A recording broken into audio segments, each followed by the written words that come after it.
কে কে ওখানে? নীলাটা কোথায়? নীলা? ও বাবা, মনে নেই বুঝি? আমি কোনো নীলার কথা জানি না। তুই জানিস না? আজ্ঞে না। এবার বেরিয়ে যাও। নীলা দেবী না? শুনতে পাচ্ছ না কি বললাম? বেরিয়ে যেতে বলছি এখান থেকে, এক্ষুনি বেরিয়ে যাও।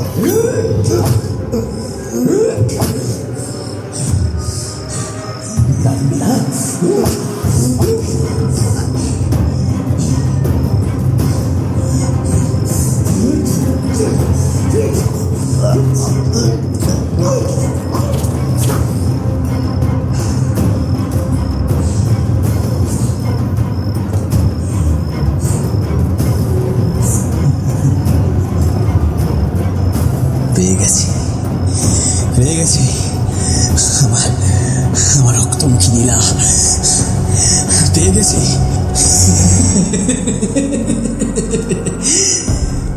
আমার রক্তমুখী নীলা।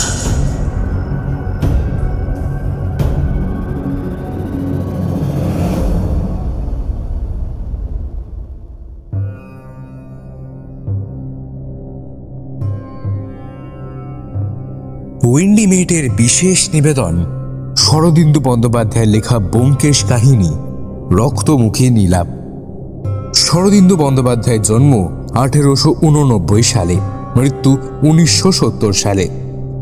ব্যোমকেশ বক্সীর স্রষ্টা তো বটেই, তাছাড়াও রচনা করেছেন একাধিক ঐতিহাসিক উপন্যাস, ছোট গল্প ও চিত্রনাট্য। রচনা কাল হিসেবে ব্যোমকেশ সিরিজের প্রথম গল্প পথের কাঁটা, তারপর সীমন্ত হীরা। যদিও পাঠকদের সুবিধার জন্য সত্যান্বেষীকেই ব্যোমকেশের প্রথম গল্প বলে ধরা হয়। আজকের গল্প রক্তমুখী নীলা আমরা পাঠ করব আনন্দ পাবলিশার্স দ্বারা প্রকাশিত ব্যোমকেশ সমগ্র বইটি থেকে। গল্পটিকে অপরিবর্তিত রাখা হলো। আমাদের প্রয়াস ব্যোমকেশের উপস্থাপনাটি করা সাধুতেই।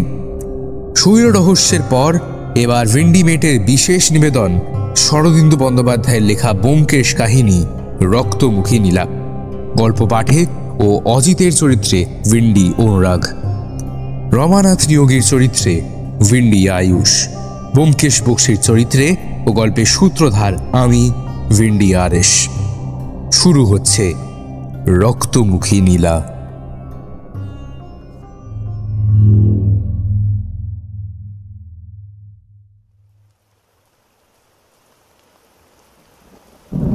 টেবিলের ওপর পা তুলিয়া ব্যোমকেশ পা নাচাইতেছিল। খোলা সংবাদপত্রটা তাহার কোলের ওপর বিস্তৃত। শ্রাবণের কর্মহীন প্রভাতে দুজনে বাসায় বসিয়া আছি। গত 4 দিন ঠিক এইভাবেই কাটিয়াছে। আজিকারও এই ধারাস্রাবী ধূসর দিনটা এইভাবেই কাটিবে ভাবিতে ভাবিতে বিমর্ষ হইয়া পড়িতেছিলাম। ব্যোমকেশ কাগজে মগ্ন, তাহার পা স্বেচ্ছা মতো নাচিয়া চলিয়াছে। আমি নীরবে সিগারেট টানিয়া চলিয়াছি। কাহারও মুখে কথা নাই। কথা বলার অভ্যাস যেন ক্রমে ছুটিয়া যাইতেছে। কিন্তু চুপ করিয়া দুজনে কাহাতক বসিয়া থাকা যায়? অবশেষে যা হোক একটা কিছু বলিবার উদ্দেশ্যেই বলিলাম, খবর কিছু আছে? ব্যোমকেশ চোখ না তুলিয়া বলিল, খবর গুরুতর। 2 জন দাগী আসামি সম্প্রতি মুক্তি লাভ করেছে। একটু আশান্বিত হইয়া জিজ্ঞাসা করিলাম, কে তারা? একজন হচ্ছেন শরৎচন্দ্রের চরিত্রহীন, তিনি মুক্তি লাভ করেছেন বিচিত্রা নামক টকি হাউসে। আরেকজনের নাম শ্রীযুক্ত রমানাথ নিয়োগী, ইনি মুক্তি লাভ করেছেন আলিপুর জেল থেকে। 10 দিনের পুরনো খবর, তাই আজ কালকে তো দয়া করে জানিয়েছেন বলিয়া সে ক্রুদ্ধ হতাশ ভঙ্গিতে কাগজখানা ফেলিয়া দিয়া উঠিয়া দাঁড়াইল। বুঝিলাম সংবাদের অপ্রাচুর্যে বেচারা ভিতরে ভিতরে ধৈর্য হারাইয়াছে। অবশ্য আমাদের পক্ষে নৈষ্কর্মের অবস্থাই স্বাভাবিক, কিন্তু তাই বলিয়া এই বর্ষার দিনে তাজা মরিচাল ভাজার মতো সংবাদপত্রে 2-1টা গরম গরম খবর থাকিবে না, ইহাই বা কেমন কথা? বেকারের দল তবে বাঁচিয়া থাকিবে কিসের আশায়? তবু নাই মামার চেয়ে কানা মামা ভালো। বলিলাম, শরৎচন্দ্রের চরিত্রহীনকে তো চিনি, কিন্তু রমানাথ নিয়োগী মহাশয়ের সঙ্গে তো পরিচয় নেই। তিনি কে? ব্যোমকেশ ঘরময় পাইচারি করিল। জানালা দিয়া বাহিরে বৃষ্টি ঝাপসা আকাশের পানে তাকাইয়া রহিল, তারপর বলিল, নিয়োগী মহাশয় নিতান্ত অপরিচিত নয়। কয়েক বছর আগে তার নাম খবরের কাগজে খুব বড় বড় অক্ষরেই ছাপা হয়েছিল, কিন্তু সাধারণ পাঠকের স্মৃতিশক্তি এতই রস্য যে 10 বছর আগেকার খবর আর মনে থাকে না। তা ঠিক, কিন্তু আমার প্রশ্নের উত্তর তো পেলাম না। কে তিনি? তিনি একজন চোর। ছিচকে চোর নয়, ঘটি বাটি চুরি করেন না। তার নজর কিছু উঁচু, মারিত গন্ডা, লুটিত ভাণ্ডার। বুদ্ধিও যেমন অসাধারণ, সাহসও তেমনি অসীম। ব্যোমকেশ সখেদ দীর্ঘশ্বাস ফেলিল। আজকাল আর এরকম লোক পাওয়া যায় না। বলিলাম, দেশের দুর্ভাগ্য সন্দেহ নেই, কিন্তু তার নাম বড় বড় অক্ষরে খবরের কাগজে উঠেছিল কেন? কারণ শেষ পর্যন্ত তিনি ধরা পড়ে গিয়েছিলেন এবং প্রকাশ্য আদালতে তার বিচার হয়েছিল। 10 বছর হয়ে গেল, কিন্তু এখনো ঘটনাগুলো বেশ মনে আছে। তখন আমি সবেমাত্র এই কাজ আরম্ভ করেছি, তোমার সঙ্গে দেখা হওয়ারও আগে। দেখিলাম ঔদাস্য ভরে বলিতে আরম্ভ করিয়া সে নিজেই নিজের স্মৃতি কথায় আকৃষ্ট হইয়া পড়িয়াছে। বর্ষার দিনে যখন অন্য কোনো মুখরোচক খাদ্য হাতের কাছে নাই, তখন স্মৃতি কথাই চলুক। এইভাবেই আমি বলিলাম, গল্পটা বলো শুনি। ব্যোমকেশ বলিল, গল্প কিছু নেই, তবে ব্যাপারটা আমার কাছে একটা কারণেই রহস্যময় হয়ে আছে। পুলিশ খেটেছিল খুব এবং বাহাদুরিও দেখিয়েছিল অনেক, কিন্তু আসল জিনিসটা উদ্ধার করতে পারেনি। আসল জিনিসটা কি? তবে বলি শোনো। সে সময়ে কলকাতা শহরে হঠাৎ জহরত চুরির খুব ধুম পড়ে গিয়েছিল। আজ জওহরলাল হীরালালের দোকানে চুরি হচ্ছে, কাল দত্ত কোম্পানির দোকানে চুরি হচ্ছে, এরকম ব্যাপার আর কি। দিন 15-র মধ্যে 5খানা বড় বড় দোকান থেকে প্রায় 3-4 লক্ষ টাকার হীরা জহরত লোপাট হয়ে গেল। পুলিশ সজোরে তদন্ত লাগিয়ে দিলে। তারপর একদিন মহারাজ রমেন্দ্র সিংহের বাড়িতে চুরি হলো। মহারাজ রমেন্দ্র সিংহের পরিচয় দিয়ে তোমায় অপমান করব না, বাঙালির মধ্যে তার নাম জানে না এমন লোক খুব কমই আছে। যেমন ধনী তেমনি ধার্মিক। তার মতো সহৃদয় দয়ালু লোক আজকালকার দিনে বড় একটা দেখা যায় না। সম্প্রতি তিনি একটু বিপদে জড়িয়ে পড়েছেন, কিন্তু সে থাক। ভালো ভালো জহরত সংগ্রহ করা তার একটা শখ ছিল। বাড়ির দোতলায় একটা ঘরে তার সংগৃহীত জহরতগুলি কাঁচের শোকেসে সাজানো থাকত। সতর্কতার অভাব ছিল না, সেপাই শান্তি চৌকিদার অষ্টপ্রহর ঘর পাহারা দিত। কিন্তু তবু একদিন রাত্রিবেলা চোর ঢুকে 2জন চৌকিদারকে অজ্ঞান করে তার কয়েকটা দামি জহরত নিয়ে পালালো। মহারাজের সংগ্রহে একটা রক্তমুখী নীলা ছিল, সেটা তার অত্যন্ত প্রিয়। নীলাটাকে মহারাজ নিজের ভাগ্যলক্ষ্মী মনে করতেন, সর্বদা আঙ্গুলে পড়ে থাকতেন। কিন্তু কিছুদিন আগে সেই আংটিটা আলগা হয়ে গিয়েছিল বলে খুলে রেখেছিলেন। বোধ করে ইচ্ছে ছিল শ্যাকরা ডাকিয়ে মেরামত করে আবার আঙ্গুলে পড়বেন। চোর সেই নীলাটাও নিয়ে গিয়েছিল। নীলা সম্বন্ধে তুমি কিছু জানো কি না বলতে পারি না। নীলা জিনিসটা হিরে, তবে নীল হিরে। অন্যান্য হীরের মতন কিন্তু কেবল ওজনের ওপরেই এর দাম হয় না। অধিকাংশ সময়, অন্তত আমাদের দেশে, নীলার দাম ধার্য হয় এর দৈব শক্তির ওপর। এমন অনেক শোনা গেছে যে পয়মন্ত নীলা ধারণ করে কেউ কোটিপতি হয়ে গেছে, আবার কেউ রাজা থেকে ফকির হয়ে গেছে। নীলার প্রভাব কখনো শুভ, কখনো বা ঘোর অশুভ। একই নীলা যে সকলের কাছে সমান ফল দেবে তারও কোনো মানে নেই। একজনের পক্ষে যে নীলা মহা শুভকর, অন্যের পক্ষে সেই নীলাই সর্বনেশে হতে পারে। তাই নীলার দাম তার ওজনের ওপর নয়, বিশেষত রক্তমুখী নীলা। 5 রতি ওজনের একটা নীলার জন্য আমি একজন মারোয়ারিকে 11,000 টাকা দিতে দেখেছি। লোকটা যুদ্ধের বাজারে চিনি আর লোহার ব্যবসা করে ডুবে গিয়েছিল। তারপর কিন্তু থাক, সে কথা অন্য একদিন বলবো। আমি কুসংস্কারাচ্ছন্ন গোড়া হিন্দু নই, ভূত প্রেত মারণ উচাটন বিশ্বাস করি না, কিন্তু রক্তমুখী নীলার অলৌকিক শক্তির ওপর আমার অটল বিশ্বাস। সে যাক, যা বলছিলাম, মহারাজ রমেন্দ্র সিংহের নীলা চুরি যাওয়াতে তিনি মহা হইচই বাঁধিয়ে দিলেন। তার প্রায় 25-30 হাজার টাকার মণিমুক্ত চুরি গিয়েছিল, কিন্তু তার কাছে নীলাটা যাওয়াই সবচেয়ে মর্মান্তিক। তিনি ঘোষণা করে দিলেন যে চোর ধরা পড়ুক বা না পড়ুক, তার নীলা যে ফিরিয়ে এনে দিতে পারবে তিনি তাকে 2000 টাকা পুরস্কার দেবেন। পুলিশ তো যথাসাধ্য করছিলই, এখন আরও উঠে পড়ে লেগে গেল। পুলিশের সবচেয়ে বড় গোয়েন্দা নির্মলবাবু তদন্তের ভার গ্রহণ করলেন। নির্মলবাবুর নাম বোধহয় তুমি শোনোনি, সত্যি বিচক্ষণ লোক। তার সঙ্গে আমার সামান্য পরিচয় ছিল, এখন তিনি রিটায়ার করেছেন। যা হোক, নির্মলবাবুর তদন্ত হাতে নেওয়ার 7 দিনের মধ্যেই জহরচ্চোর ধরা পড়ল। চোর আর কেউ নয়, এই রমানাথ নিয়োগী। তার বাড়ি খানা তল্লাশ করে সমস্ত চোরাই মাল বেরোলো, কেবল সেই রক্তমুখী নীলাটা পাওয়া গেল না। তারপর যথাসময় বিচার শেষ হয়ে রমানাথ 12 বছরের জন্য জেলে গেল, কিন্তু নীলার সন্ধান তখনও শেষ হলো না। রমানাথ কোনো স্বীকারোক্তি করল না, শেষ পর্যন্ত মুখ টিপে রইল। ওদিকে মহারাজ রমেন্দ্র সিংহ পুলিশের পিছনে লেগে রইলেন। পুরস্কারের লোভে পুলিশ অনুসন্ধান চালিয়ে চলল। রমানাথ জেলে যাওয়ার মাস 3 পরে নির্মলবাবু খবর পেলেন যে নীলাটা রমানাথের কাছেই আছে। কয়েকজন কয়েদি নাকি দেখেছে। জেলে পুলিশের গুপ্তচর কয়েদির ছদ্মবেশে থাকে, সে তো জানো, তারাই খবর দিয়েছে। খবর পেয়ে নির্মলবাবু হঠাৎ একদিন রমানাথের সেলে গিয়ে খানা তল্লাশ করলেন, কিন্তু কিছু পাওয়া গেল না।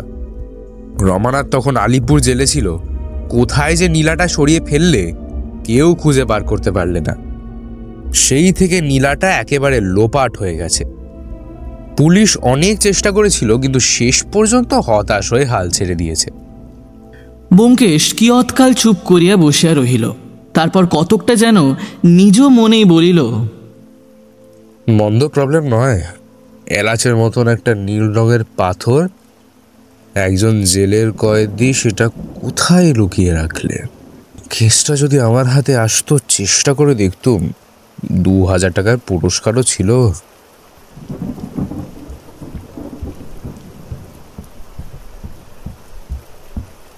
ব্যোমকেশের অর্ধ স্বগতোক্তি ব্যাহত করিয়া সিঁড়ির ওপর পদশব্দ শোনা গেল। আমি সোজা হইয়া উঠিয়া বসিয়া বলিলাম, লোক আসছে। ব্যোমকেশ বোধহয় মক্কেল। ব্যোমকেশ কান পাতিয়া শুনিয়া বলিল, বুড়ো লোক, দামি জুতো, বাবা এই বসা তো মচমচ করছে। সম্ভবত গাড়ি মোটরে ঘুরে বেড়ান, সুতরাং বড় মানুষ। একটু খুঁড়িয়ে চলেন। অজিত, তাও কি সম্ভব? জানলা দিয়ে গলা বাড়িয়ে দেখো তো প্রকাণ্ড একখানা রোলস রয়েস সামনে দাঁড়িয়ে আছে কিনা। আছে, ঠিক ধরেছি তাহলে। কি আশ্চর্য যোগাযোগ অজিত! যার কথা হচ্ছিল সেই মহারাজ রমেন্দ্র সিংহ আসছেন। কেন আসছেন জানো?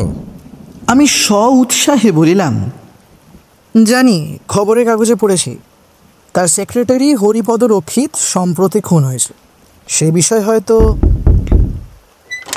দ্বারে টোকা পড়িল। আসুন মহারাজ। দ্বার খুলিয়া ব্যোমকেশ আসুন মহারাজ বলিয়া যে লোকটিকে সসম্ভ্রমে আহ্বান করিল, সাময়িক কাগজপত্রে তাহার অনেক ছবি দেখিয়া থাকিলেও আসল মানুষটিকে এই প্রথম চাক্ষুষ করিলাম। সঙ্গে লোক লস্করের আড়ম্বর নাই। অত্যন্ত সাধাসিধা ধরনের মানুষ, ঈষৎ রুগ্ন ক্ষীণ চেহারা, পায়ে একটা দোষ থাকাতে একটু খোঁড়াইয়া চলেন। বয়স বোধ করি 60 পার হইয়া গিয়াছে, কিন্তু বার্ধক্যের লোলচর্ম তাহার মুখখানিকে কুৎসিত করিতে পারে নাই। বরং একটি স্নিগ্ধ প্রসন্নতা মুখের জরাজনিত বিকারকে মহিমান্বিত করিয়া তুলিয়াছে। মহারাজ একটু হাসিয়া ব্যোমকেশের মুখের পানে চাহিলেন। তাহার দৃষ্টিতে ঈষৎ বিস্ময়ও প্রকাশ পাইল।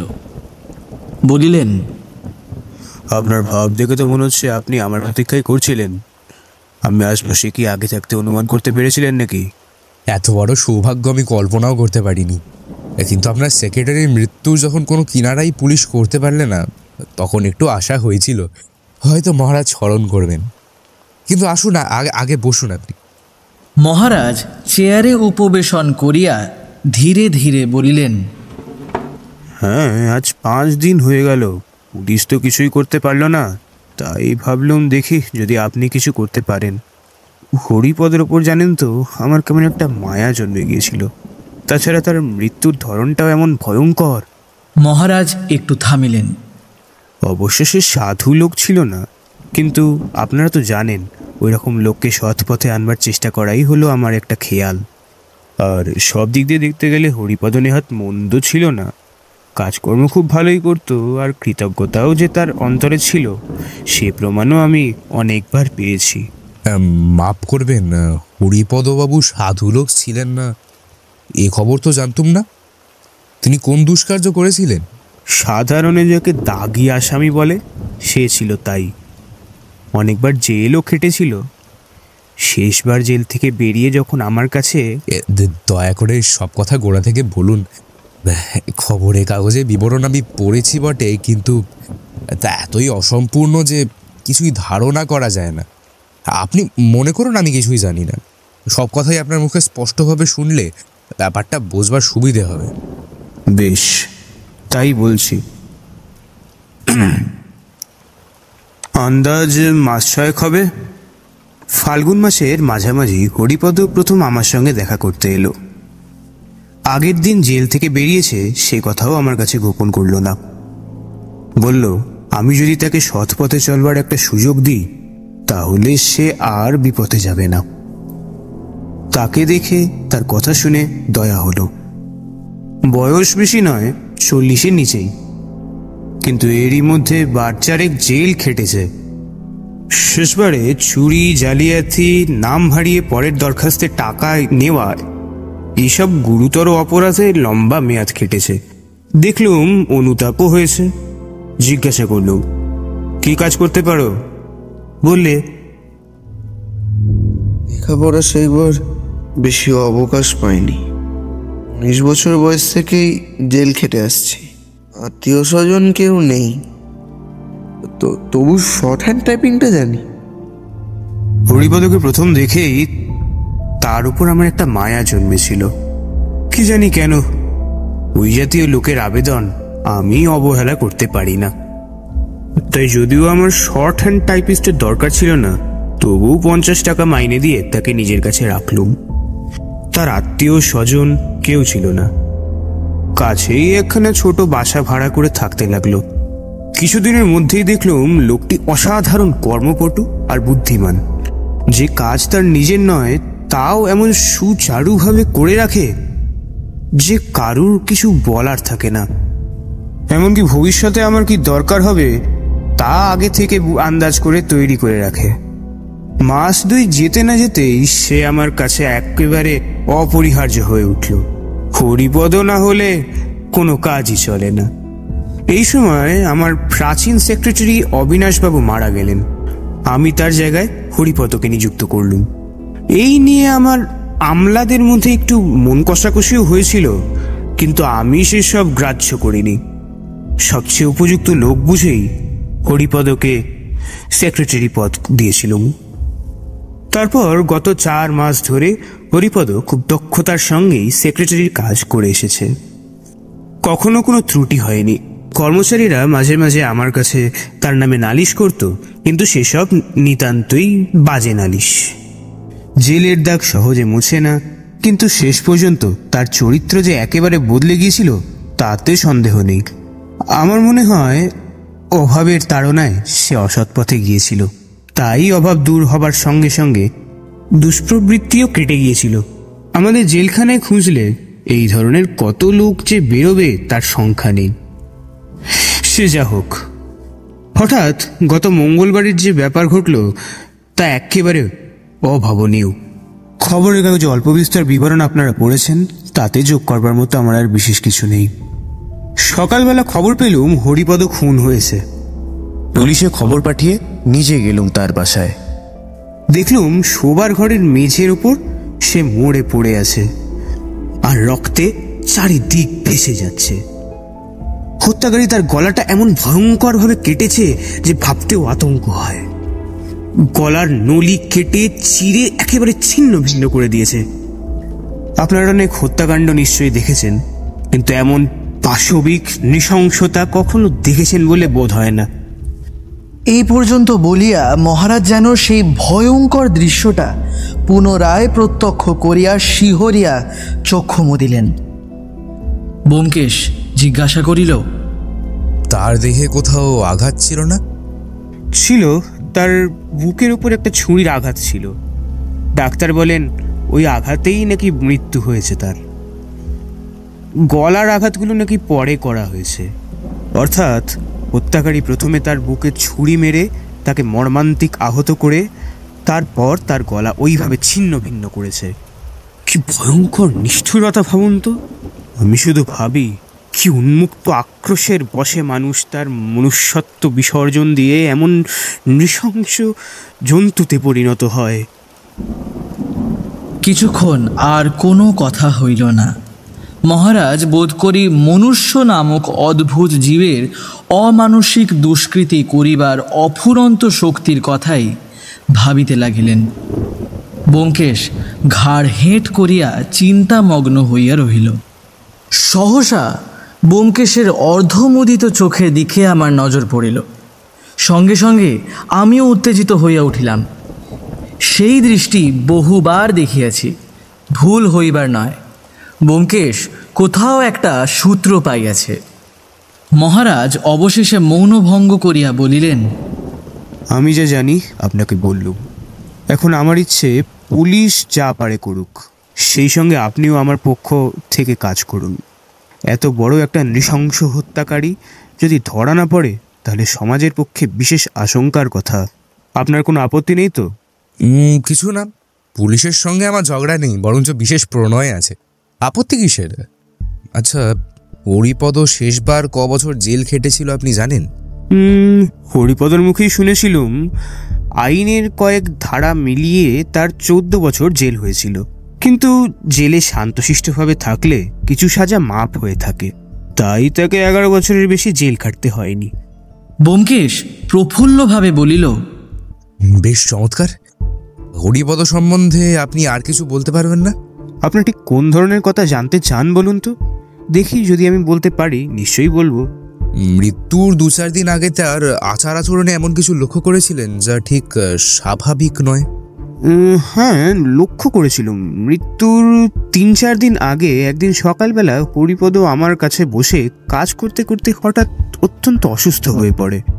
তার ভাব দেখে আমার মনে হয়েছিল যে কোনো কারণে যেন সে ভারী ভয় পেয়েছে। সে সময় আর কেউ আপনার কাছে ছিল না? মহারাজ একটু ভাবিয়া বলিলেন, সে সময় কতগুলি ভিক্ষার্থীদের আবেদন আমি দেখছিলাম। যতদূর মনে পড়ে একজন ভিক্ষার্থী তখন সেখানে উপস্থিত ছিল। তার সামনেই হরিপদ অসুস্থ হয়ে পড়ে? হ্যাঁ। আর কিছু? অন্য সময় কোনো বিশেষ ঘটনা স্মরণ করতে পারেন না?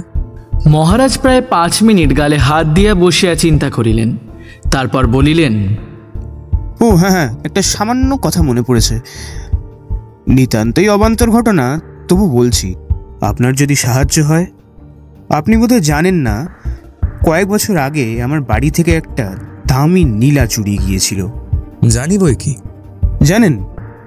তাহলে এও নিশ্চয় জানেন যে সেই নীলাটা ফিরে পাওয়ার জন্য আমি 2000 টাকার পুরস্কার ঘোষণা করেছিলাম। তাও জানি, তবে সেই ঘোষণা এখনো বলবৎ আছে কিনা জানি না। ওই প্রশ্নই হরিপদ করেছিল আমায়। তখন সে আমার টাইপিস্ট, সবেমাত্র কাজে ঢুকেছে। একদিন হঠাৎ জিজ্ঞাসা করলে, মহারাজ, আপনার যে নীলাটা চুরি হয়ে গেছিল, এটা এখন ফিরে পেলে কি আপনি 2000 টাকা পুরস্কার দেবেন?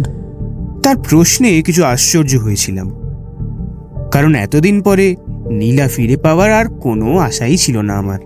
পুলিশও আগেই হাল ছেড়ে দিয়েছিল। আপনি হরিপদর প্রশ্নের কি উত্তর দিয়েছিলেন? বলিলুম, যদি নীলা ফিরে পাই নিশ্চয়ই দেব। ব্যোমকেশ তড়াক করিয়া উঠিয়া দাঁড়াইয়া বলিল, মহারাজ, আমি যদি আজ এই প্রশ্ন করি তাহলে কি সেই উত্তরই দেবেন? মহারাজ কিছুক্ষণ অবাক হইয়া তাকাইয়া থাকিয়া বলিলেন, হ্যাঁ নিশ্চয়ই, কিন্তু। ব্যোমকেশ আবার বসিয়া পড়িয়া বলিল, আপনি হরিপদর হত্যাকারীর নাম জানতে চান? মহারাজের হতবুদ্ধি ভাব আরও বর্ধিত হইল। তিনি বলিলেন, আমি তো কিছুই বুঝতে পারছি না। আপনি হরিপদর হত্যাকারীর নাম জানেন নাকি? জানি, তবে তার বিরুদ্ধে প্রমাণ সংগ্রহ করা আমার কাজ নয়। সে কাজ পুলিশ করুক, আমি শুধু নাম বলে দেব। তারপর তার বাড়ি তল্লাশ করলে প্রমাণ বার করা বোধহয় শক্ত হবে না। অভিভূত কণ্ঠে মহারাজ বলিলেন, কিন্তু এই যে ভেলকিবাজির মতো মনে হচ্ছে। সত্যিই আপনি তার নাম জানেন? কি করে জানলেন? আপাতত অনুমান মাত্র, তবে অনুমান মিথ্যে হবে না। হত্যাকারীর নাম হচ্ছে শ্রীযুক্ত রমানাথ নিয়োগী। রমানাথ নিয়োগী? কিন্তু কিন্তু নামটা পরিচিত বলে মনে হচ্ছে। হবারই তো কথা। বছর 10 আগে ইনি আপনার নীলা চুরি করে জেলে গিয়েছিলেন, সম্প্রতি জেল থেকে বেরিয়েছেন। ও হ্যাঁ হ্যাঁ হ্যাঁ, মনে পড়েছে। কিন্তু সে হরিপদকে খুন করলে কেন? হরিপদের সঙ্গে তার কি সম্বন্ধ? সম্বন্ধ আছে, পুরনো কয়েকটা নথি ঘাটলেই সেটা বেরোবে। কিন্তু মহারাজ, বেলা প্রায় 11টা বাজে, আর আপনাকে ধরে রাখবো না। বিকেল 4টের সময় যদি দয়া করে আবার একটু পায়েসগুলো দেন, তাহলে সব জানতে পারবেন। আর হয়তো নীলাটাও ফেরত পেয়ে যেতে পারেন। আমি ইতিমধ্যে সব ব্যবস্থা করে রাখবো। হতভম্ব মহারাজকে বিদায় দিয়া ব্যোমকেশ নিজেও বাহির হইবার জন্য প্রস্তুত হইতে লাগিল। জিজ্ঞাসা করিলাম, এত বেলায় তুমি আবার কোথায় চললে? বেরোতে হবে, জেলের কিছু পুরনো কাগজপত্র দেখা দরকার। তাছাড়া অন্য কাজও আছে। কখন ফিরবো কিছু ঠিক নেই, যদি সময় পাই হোটেলে খেয়ে নেব। বলিয়া ছাতা ও বর্ষাতি লইয়া বিরামহীন বৃষ্টির মধ্যে বাহির হইয়া পড়িল। যখন ফিরিয়া আসিল তখন বেলা 3টে। জামা জুতো খুলিতে খুলিতে বলিল, বেজায় খিদে পেয়েছে, কিছু খাওয়া হয়নি, স্নান করে নি। পুটিরাম, চট করে কিছু খাওয়ার ব্যবস্থা করো। আজ ম্যাটিনি, ঠিক 4টের সময় অভিনয় আরম্ভ হবে। বিস্মিতভাবে বলিলাম, সে কি, কিসের অভিনয়? ভয় নেই, এই ঘরেই অভিনয় হবে। অজিত, দর্শকের জন্য আরও গোটা 4 চেয়ার এ ঘরে আনিয়ে রাখো। বলিয়া স্নান ঘরে ঢুকিয়া পড়িল। ব্যোমকেশ অনেকখানি অমলেট মুখে পুরিয়া দিয়া তৃপ্তির সহিত চিবাইতে চিবাইতে বলিল, আর জেল ডিপার্টমেন্টের অফিসে আমার এক বন্ধু আছেন, প্রথমে তার কাছে গেলুম। সেখানে পুরনো রেকর্ড বার করে দেখা গেল যে আমার অনুমান ভুল হয়নি। তোমার অনুমানটা কি? প্রশ্নে কর্ণপাত না করিয়া ব্যোমকেশ বলিতে লাগিল, সেখানে কাজ শেষ করে বিধুবাবুর কাছে গেলুম। হরিপদর খুনটা তারই এলাকায় পড়ে। কেসের ইনচার্জ হচ্ছেন ইন্সপেক্টর পূর্ণবাবু। পূর্ণবাবুকে ব্যাপারটা বুঝিয়ে এবং বিধুবাবুর পদদ্বয়ে যথোচিত তৈল প্রয়োগ করে শেষ পর্যন্ত কার্যোদ্ধার হলো। কিন্তু কার্যটা কি সেটাই তো আমি জানি না। কার্যটা হচ্ছে প্রথমত রমানাথ নিয়োগীর ঠিকানা বার করে, এবং দ্বিতীয়ত তাকে গ্রেপ্তার করে তার বাসায় খানা তল্লাশ করে। ঠিকানা সহজেই বেরোলো, কিন্তু খানা তল্লাশে বিশেষ ফল হলো না। অবশ্য রমানাথের ঘরে এই একটা ভীষণাকৃতি ছোড়া বেরিয়েছে, তাতে মানুষের রক্ত পাওয়া যায় কিনা পরীক্ষার জন্য পাঠানো হয়েছে। কিন্তু যে জিনিস পাবো আশা করেছিলুম তা পেলুম না। কি? মহারাজের নীলাটা। ব্যোমকেশ বলিতে লাগিল, এখন অভিনয় করব, রমানাথের কুসংস্কারে ঘা দিয়ে দেখব যদি কোনো ফল পাই। এই বোধহয় মহারাজ এলেন না, বাকি অভিনেতারাও এসে পড়বে। বলিয়া ঘড়ির দিকে তাকাইল। কে তারা? রমানাথ এবং তার রক্ষীরা। বিধুবাবুর সঙ্গে সেই রকম ব্যবস্থাই হয়েছে। পরিরাম, খাবারের বাসনগুলো সরিয়ে নিয়ে যাও। আর কিছু জিজ্ঞাসা করিবার অবসর পাইলাম না। মহারাজ আসিয়া প্রবেশ করিলেন। ঘড়িতে ঠং ঠং করিয়া 4টে বাজিল। দেখিলাম মহারাজ রাজোচিত শিষ্টতা রক্ষা করিয়াছেন। মহারাজকে সমাদর করিয়া বসাইতে না বসাইতেই আরও কয়েকজনের পদশব্দ শোনা গেল। পরক্ষণেই বিধুবাবু, পূর্ণবাবু ও আরও 2জন সাব ইন্সপেক্টরের সঙ্গে রমানাথ প্রবেশ করিল। রমানাথের চেহারায় এমন কোনো বিশেষত্ব নাই যাহা দৃষ্টি আকর্ষণ করে। চুরিবিদ্যায় পারদর্শী হইতে হইলে বোধহয় চেহারাটা নিতান্ত চলনসই হওয়া দরকার। রমানাথের মাথায় ছোট করিয়া চুল ছাটা, কপাল অপরিসর, চিবুক ছুঁচালো ও চোখে সতর্ক চঞ্চলতা। তাহার গায়ে বহু বৎসরের পুরাতন সম্ভবত জেলে যাইবার আগেকার চামড়ার বোতাম আটা 5 মেশালি রঙের স্পোর্টিং কোট ও পায়ে অপ্রত্যাশিত একজোড়া রবারের বুট জুতো দেখিয়া সহসা হাস্যরসের উদ্রেক হয়। ইনি যে একজন সাংঘাতিক ব্যক্তি সে সন্দেহ কাহারও মনে উদয় হয় না। ব্যোমকেশ অঙ্গুলি নির্দেশে তাহাকে দেখাইয়া বলিল, মহারাজ, লোকটিকে চিনতে পারেন কি? মহারাজ বলিলেন, হ্যাঁ হ্যাঁ হ্যাঁ, এখন চিনতে পারছি। এই লোকটাই সেদিন ভিক্ষে চাইতে গিয়েছিল। বেশ, এখন তাহলে আপনারা সকলে আসন গ্রহণ করুন। বিধুবাবু, মহারাজের সঙ্গে নিশ্চয় পরিচয় আছে। আসুন, আপনি মহারাজের পাশে বসুন। রমানাথ, তুমি এইখানে বসো। বলিয়া ব্যোমকেশ রমানাথকে টেবিলের ধারে একটা চেয়ার নির্দেশ করিয়া দিল। রমানাথ বাং নিষ্পত্তি না করিয়া উপবেশন করিল। 2 জন সাব ইন্সপেক্টর তাহার 2 পাশে বসিলেন। বিধুবাবু অভ্রভেদী গাম্ভীর্য অবলম্বন করিয়া কটমট করিয়া চারিদিকে তাকাইতে লাগিলেন। এই সম্পূর্ণ আইন বিগর্হিত ব্যাপার ঘটিতে দিয়া তিনি যে ভিতরে ভিতরে অতিশয় অস্বস্তি বোধ করিতেছেন তাহা তাহার ভাবভঙ্গিতে প্রকাশ পাইতে লাগিল। সকলে উপবিষ্ট হইলে ব্যোমকেশ টেবিলের সম্মুখে বসিল। বলিল, আজ আমি আপনাদের একটা গল্প বলবো। অজিতের গল্পের মতন কাল্পনিক গল্প নয়, সত্য ঘটনা। যতদূর সম্ভব নির্ভুলভাবেই বলার চেষ্টা করব। যদি কোথাও ভুল হয়, রমানাথ সংশোধন করে দিতে পারবে। রমানাথ ছাড়া আর একজনের কাহিনী জানতো, কিন্তু আজ সে বেঁচে নেই। এইটুকু ভূমিকা করিয়া ব্যোমকেশ তাহার গল্প আরম্ভ করিল। রমানাথের মুখ কিন্তু নির্বিকার হইয়া রহিল। সে মুখ তুলিল না, একটা কথাও বলিল না। নির্লিপ্তভাবে আঙুল দিয়া টেবিলের ওপর দাগ কাটিতে লাগিল। পলকের জন্য রমানাথ ব্যোমকেশের মুখের দিকে চোখ তুলিয়াই আবার নিবিষ্ট মনে টেবিলে দাগ কাটিতে লাগিল। ব্যোমকেশ বলিতে লাগিল, রমানাথ জেলে যাওয়ার পর থেকে আরম্ভ করছি। রমানাথ জেলে গেল, কিন্তু মহারাজের নীলাটা সে হাতছাড়া করলে না, সঙ্গে নিয়ে গেল। কি কৌশলে সকলের সতর্ক দৃষ্টি এড়িয়ে নিয়ে গেল তা আমি জানি না, জানবার চেষ্টাও করিনি। রমানাথ ইচ্ছে করলে বলতে পারে। রমানাথ অনেক ভালো ভালো দামি জহরত চুরি করেছিল, কিন্তু তার মধ্যে থেকে কেবল মহারাজের রক্তমুখী নীলাটাই যে কেন সঙ্গে রেখে দিল তা অনুমান করাই দুষ্কর। সম্ভবত পাথরটা একটা সম্মোহন শক্তি ছিল। জিনিসটা দেখতেও চমৎকার, গাঢ় নীল রঙের একটা হিরে, তার ভেতর থেকে রক্তের মতন লাল রং ফুটে বেরোচ্ছে। রমানাথ সেটাকে সঙ্গে নেবার লোভ সামলাতে পারেনি।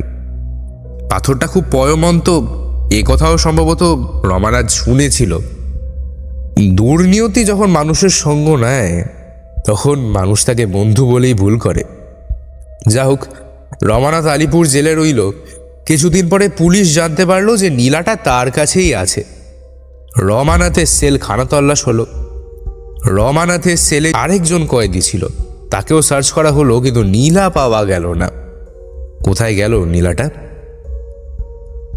রমানাথের সেলে যে দ্বিতীয় কয়েদি ছিল তার নাম হরিপদ রক্ষিত। হরিপদ পুরনো দাগি আসামি, ছেলেবেলা থেকে জেল খাটছে। তার অনেক গুণও ছিল। যারা জেলের কয়েদি নিয়ে ঘাঁটাঘাঁটি করেছেন তাই জানেন যে এক জাতীয় কয়েদি আছে যারা নিজেদের গলার মধ্যে পকেট তৈরি করে। ব্যাপারটা শুনতে আশ্চর্য, কিন্তু মিথ্যে নয়। কয়েদিরা টাকা করি জেলে নিয়ে যেতে পারে না, অথচ তাদের মধ্যে বেশিরভাগই নেশাখোর। তাই ওয়ার্ডারদের ঘুষ দিয়ে বাইরে থেকে মাদক দ্রব্য আনবার জন্য টাকা দরকার হয়। গলার পকেট তৈরি করার ফন্দি সেই প্রয়োজন থেকেই উৎপন্ন হয়েছে। যারা কাঁচা বয়স থেকে জেলে যাচ্ছে তাদের মধ্যে এই জিনিসটা বেশি দেখা যায়। প্রবীণ পুলিশ কর্মচারী মাত্রই এসব কথা জানেন। হরিপদ ছেলেবেলা থেকেই জেল খাটছে, সে নিজের গলায় পকেট তৈরি করেছিল। রমানাথ যখন তার সেলে গিয়ে রইল তখন দুজনের মধ্যে বেশ ভাব হয়ে গেল। ক্রমে হরিপদর পকেটের কথাটা রমানাথ জানতে পারল। তারপর একদিন হঠাৎ পুলিশ জেলে হানা দিল। সেলের মধ্যে নীলা লুকিয়ে রাখার জায়গা নেই। রমানাথ নীলাটা হরিপদকে দিয়ে বললে, তুমি এখন গলার মধ্যে লুকিয়ে রাখো, হরিপদকে সে নীলাটা আগেই দেখিয়েছিল এবং হরিপদরও সেটার দিকে দারুণ লোভ হয়েছিল। সে নীলাটা নিয়ে টপ করে গিলে ফেলল। তার কণ্ঠনালীর মধ্যে হীরাটা গিয়ে রইল। বলা বাহুল্য, পুলিশ এসে যখন তল্লাশ করলো তখন কিছুই পেল না। এই ঘটনার পরদিনই হরিপদ হঠাৎ অন্য জেলে চালান হয়ে গেল। জেলের রেকর্ডে তার উল্লেখ আছে। হরিপদর ভারী সুবিধে হলো, সে বিশ্বাসঘাতকতা করল। যাবার আগে নীলাটা রমানাথকে ফিরিয়ে দিয়ে গেল না। রমানাথ কিছুই জানতে পারল না। চোরের মার কান্না কেউ শুনতে পায় না। সে মন গুমড়ে রয়ে গেল। মনে মনে তখন থেকেই বোধ করি ভীষণ প্রতিহিংসার সংকল্প আটতে লাগলো। এই সময় লক্ষ্য করিলাম রমানাথের মুখের কোনো বিকার ঘটে নাই বটে, কিন্তু রগ ও গলার শিরা দপ দপ করিতেছে। দুই চক্ষু রক্তাভ হইয়া উঠিয়াছে। ব্যোমকেশ বলিয়া চলিল। তারপর একে একে 10টি বছর কেটে গেছে। 6 মাস আগে হরিপদ জেল থেকে মুক্তি পেল। মুক্তি পেয়েই সে রাজার কাছে এলো। তার ইচ্ছে ছিল মহারাজের সঙ্গে পরিচিত হয়ে ক্রমে নীলাটা তাকে ফেরত দেওয়া। বিনিমূল্যে নয়, 2000 টাকা পুরস্কারের কথা সে জানত। ও নীলা অন্যত্র বিক্রি করতে গেলেই ধরা পড়ে যেতে হবে, তাই সে চেষ্টাও সে করল না। কিন্তু প্রথম থেকেই মহারাজ তার প্রতি এমন সহৃদয় ব্যবহার করলেন যে সে ভারী লজ্জায় পড়ে গেল। তবু সে একবার নীলার কথা মহারাজের কাছে তুলেছিল, কিন্তু শেষ পর্যন্ত নীলার বদলে মহারাজের কাছ থেকে টাকা আদায় করতে তার বিবেকে বেঁধে গেল। মহারাজের দয়ার গুণে হরিপদর মতন লোকের মনেও যে কৃতজ্ঞতার সঞ্চার হয়েছে, এ বড় কম কথা নয়। ক্রমে হরিপদ দিন ঘনিয়ে আসতে লাগলো। 10 দিন আগে রমানাথ জেল থেকে মুক্তি পেয়ে বেরুল। হরিপদ কোথায় তা সে জানতো না, কিন্তু এমনই দৈবের খেলা যে 4 দিন যেতে না যেতেই মহারাজের বাড়িতে রমানাথ তার দেখা পেয়ে গেল। রমানাথকে দেখার ফলেই হরিপদ অসুস্থ হয়ে পড়েছিল। হঠাৎ অসুস্থ হয়ে পড়বার তার আর কোনো কারণ ছিল না। যে প্রতিহিংসার আগুন 10 বছর ধরে রমানাথের বুকে ধিঘি ধিঘি জ্বলছিল, তা একেবারে দুর্বার হয়ে উঠল। হরিপদর বাড়ির সন্ধান সে সহজেই বার করল। তারপর সেদিন রাত্রে গিয়ে এ পর্যন্ত ব্যোমকেশ সকলের দিকে ফিরিয়া গল্প বলিতেছিল। এখন বিদ্যুতের মতো রমানাথের দিকে ফিরিল। রমানাথও মন্ত্রমুগ্ধ সর্পের মতো নিষ্পলক চক্ষে ব্যোমকেশের পানে তাকাইয়াছিল। ব্যোমকেশ তাহার দিকে অঙ্গুলি নির্দেশ করিয়া চাপা তীব্র স্বরে বলিল, রমানাথ, সে রাত্রে হরিপদর গলা চিরে তার কণ্ঠনালীর ভেতর থেকে তুমি নীলাটা বার করে নিয়েছিলে। সে নীলা কোথায়? রমানাথ ব্যোমকেশের চক্ষু হইতে চক্ষু সরাইতে পারিল না। সে একবার জিহ্বা দ্বারা অধর লেহন করিল, একবার চেয়ার ছাড়িয়া উঠিয়া দাঁড়াইবার চেষ্টা করিল। তারপর যেন অসীম বলে নিজেকে ব্যোমকেশের সম্মোহন দৃষ্টির নাগপাশ হইতে মুক্ত করিয়া লইয়া বিকৃত কণ্ঠে বলিয়া উঠিল, আমি জানি না হরিপদকে আমি খুন করিনি। হরিপদ কার নাম আমি জানি না। নীলা আমার কাছে নেই বলিয়া আরক্ত বিদ্রোহী চক্ষে চাহিয়া সে 2 হাত বুকের ওপর চাপিয়া ধরিল। ব্যোমকেশের অঙ্গুলি তখনও তাহার দিকে নির্দেশ করিয়াছিল। আমাদের মনে হইতে লাগিল যেন একটা মর্মগ্রাসী নাটকের অভিনয় দেখিতেছি। 2টে প্রবল ইচ্ছাশক্তি পরস্পরের সহিত মরণান্তক যুদ্ধ করিতেছে।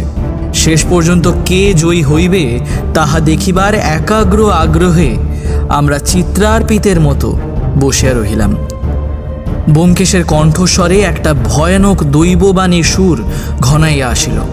সে রমানাথের দিকে ঈষৎ ঝুঁকিয়া পূর্ববৎ তীব্র অনুচ্চস্বরে বলিল, রমানাথ, তুমি কি জানো কি ভয়ানক অভিশপ্ত এই রক্তমুখী নীলা? তাই ওই মোহ কাটাতে পারছো না। ভেবে দেখো, যতদিন তুমি ওই নীলা চুরি করোনি ততদিন তোমায় কেউ ধরতে পারেনি। নীলা চুরি করেই তুমি জেলে গেলে। তারপর হরিপদর পরিণামটা ভেবে দেখো। সে গলার মধ্যে নীলা লুকিয়ে দেখেছিল, তার গলার কি অবস্থা হয়েছিল তা তোমার চেয়ে ভালো আর কেউ জানে না। এখনো যদি নিজের ইষ্ট চাও, ওই সর্বনাশা নীলা ফেরত দাও। নীলা নয়, ও কিউটে সাপে বিষ। যদি হাতে সে নীলা পড়ো, তোমার হাতে হাত করা পড়বে। যদি গলায় পড়ো, ওই নীলা ফাঁসির দড়ি হয়ে তোমার গলায় চেপে ধরবে। অব্যক্ত একটা শব্দ করিয়া রমানাথ উঠিয়া দাঁড়াইল। তাহার মনের ভেতর কিরূপ প্রবল আবেগের সৃষ্টি হইয়াছিল তাহা আমরাও সম্যক বুঝিতে পারি নাই।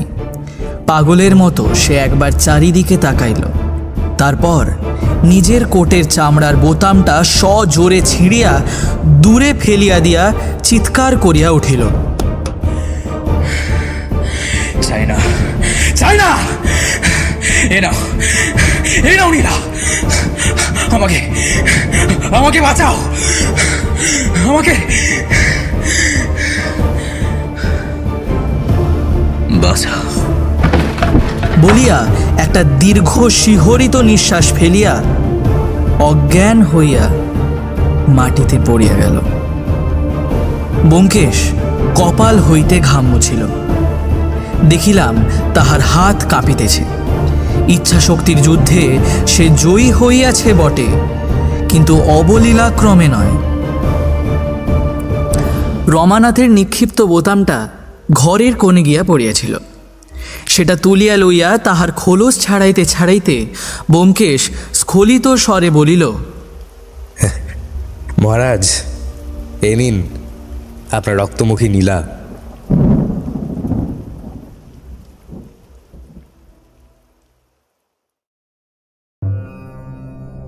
আজ শুনলেন শরদিন্দু বন্দ্যোপাধ্যায়ের লেখা ব্যোমকেশ কাহিনী রক্তমুখী নীলা।